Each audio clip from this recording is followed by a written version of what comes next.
Hema committee റിപ്പോർട്ടിനെ കുറിച്ച് ശക്തമായ നിലപാട് എടുക്കണമെന്ന് വാദിച്ച നടൻ ജഗദീഷ് തന്നെയാണ് അമ്മ സംഘടനയുടെ പ്രതികരണം വൈകിപ്പിച്ചത് എന്ന് വെളിപ്പെടുത്തൽ. ഫെഫ്ക സ്റ്റിയറിംഗ് കമ്മിറ്റി അംഗം സംവിധായകൻ ജോസ് തോമസ് ആണ് ഇക്കാര്യം വെളിപ്പെടുത്തിയത്. വാർത്താ സമ്മേളനം നടത്തേണ്ട എന്ന് ആദ്യം പറഞ്ഞത് ജഗദീഷാണ് എന്ന് ജോസ് തോമസ് പറയുന്നു. മമ്മൂട്ടിയും മോഹൻലാലും വാർത്താ സമ്മേളനത്തിന് തയ്യാറായിരുന്നു. ഫെഫ്കയും അമ്മയും നിർമ്മാതാക്കളുടെ സംഘടനയും സംയുക്തമായി വാർത്താ സമ്മേളനം നടത്താനായിരുന്നു ആലോചിച്ചത്. എന്നാൽ ജഗദീഷിന്റെ എതിർപ്പിനെ തുടർന്നാണ് തീരുമാനം മാറ്റിയത് എന്നും ജോസ് തോമസ് പ്രൈം ഡിബേറ്റിൽ വെളിപ്പെടുത്തി. ജഗദീഷ് പിന്നീട് നിലപാട് മാറ്റിയെന്നും ജോസ് തോമസ് പറയുന്നു. അമ്മയിലെ ചിലരുടെ എതിർപ്പാണ് സംയുക്തമായി മാധ്യമങ്ങളെ കാണുന്നതിന് തടസ്സമായത് എന്ന് ഫെഫ്ക ഇന്നലെ പറഞ്ഞിരുന്നു. ഇതേക്കുറിച്ചുള്ള ന്യൂസ് 18 ചർച്ചയ്ക്കിടെയായിരുന്നു ജോസ് തോമസ് നടന്റെ പേര് വെളിപ്പെടുത്തിയത്. ഈ ഹേമ കമ്മിറ്റി റിപ്പോർട്ട് പുറത്തു വന്ന അന്ന് തന്നെ ഉണ്ണികൃഷ്ണൻ മമ്മൂട്ടിയും മോഹൻലാലുമായി സംസാരിച്ചു. നമുക്കൊരു വാർത്താ സമ്മേളനം നടത്താം, ഇത്രയേ ഉള്ളൂ. ആ റിപ്പോർട്ട് ഒന്ന് പഠിച്ചതിന് ശേഷം ബാക്കി കാര്യങ്ങൾ തീരുമാനിക്കാം. അന്ന് ഒരു നടൻ അതിലിടപെട്ടിട്ട് പറഞ്ഞു, പത്രസമ്മേളനം നടത്തരുത്, മാധ്യമങ്ങളെ കാണരുത്, നമ്മൾ എന്തിനിപ്പോൾ കാണണം എന്ന് പറഞ്ഞപ്പോൾ ഈ പ്രധാന നടന്മാർ അതിനെ സമ്മതിച്ചു കൊടുത്തു. ഇതാണ് അന്ന് വാർത്താ സമ്മേളനം നടക്കാതെ പോയി. പിന്നെ അങ്ങനെ ഇടപെട്ട ആൾ ആരാണ്? അമ്മയിലെ ഒരു പ്രധാനിയാണോ അത്?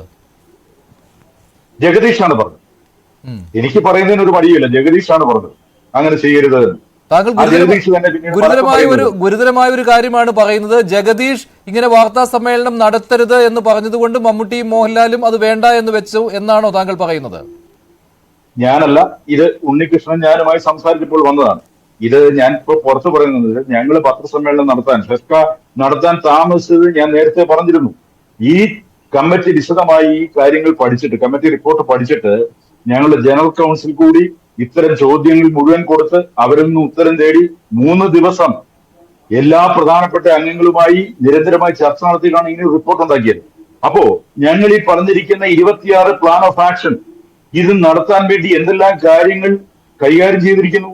ഞങ്ങൾ ഒരു കാര്യം തീരുമാനിച്ചു, ICC ഉണ്ടാക്കേണ്ടത് നിർമ്മാതാവാണ്. ശ്രീ ജോസ് തോമസ്, അക്കാര്യത്തിൽ ഒരു ക്ലാരിറ്റി വേണം. കാരണം ഈ ജഗദീഷിന്റെ കാര്യം താങ്കൾ പറഞ്ഞത് കൊണ്ടാണ്. ജഗദീഷാണ് മാധ്യമങ്ങളോട് പറഞ്ഞത് കൃത്യമായിട്ട് കാര്യങ്ങൾ മാധ്യമങ്ങളോട് പറയണം എന്ന്.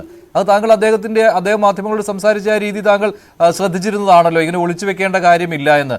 അപ്പോൾ ഇതേ ജഗദീഷ് തന്നെ ആദ്യം ഇങ്ങനെ തടസ്സവാദം ഉന്നയിച്ചു എന്നാണോ താങ്കൾ പറയുന്നത്?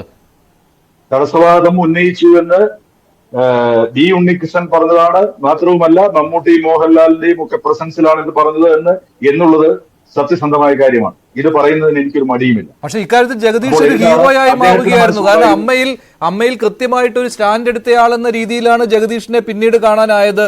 ശ്രീ ജോസ് തോമസ്, അതിന്റെ ഉള്ളിലുള്ള പൊളിറ്റിക്സ് എന്താണെന്നും എനിക്കറിയില്ല. ഇത് സംഭവിച്ച കാര്യമാണ് ഞാൻ പറഞ്ഞത്. പിന്നീട് ജഗദീഷ് ഹീറോയായി, അത് ഓക്കെ, ജഗദീഷ് എന്റെ അടുത്ത സുഹൃത്താണ്. പക്ഷെ അന്ന് അദ്ദേഹം പറഞ്ഞത് എന്തുകൊണ്ടാണ് മാറ്റി പറഞ്ഞത്? ചിലപ്പോൾ പിന്നീട് തീരുമാനങ്ങൾ മാറ്റി കാണാം, അദ്ദേഹത്തിന്റെ മനസ്സിൽ മാറ്റങ്ങൾ ഉണ്ടായി കാണാം. ഞാൻ അങ്ങനെ വിചാരിക്കാം. എന്തായിരുന്നു അന്നത്തെ തടസ്സം? മാധ്യമങ്ങളോട് സംസാരിച്ചാൽ മാധ്യമങ്ങൾ കൂടുതൽ ചോദ്യങ്ങൾ ഉന്നയിക്കും, അതുകൊണ്ട് അമ്മ സംഘടനയ്ക്ക് അതിൽ പിടിച്ചു നിൽക്കാൻ പറ്റുകയില്ല എന്നായിരുന്നു ജഗദീഷ് അങ്ങനെ പറഞ്ഞപ്പോൾ അത് വേണ്ടെന്ന് തീരുമാനിക്കപ്പെട്ടു എന്നേ ഉള്ളൂ. അതെന്താണ് അതിന്റെ കാരണമെന്ന്, അതിന്റെ റീസൺ കൃത്യമായി അറിയില്ല.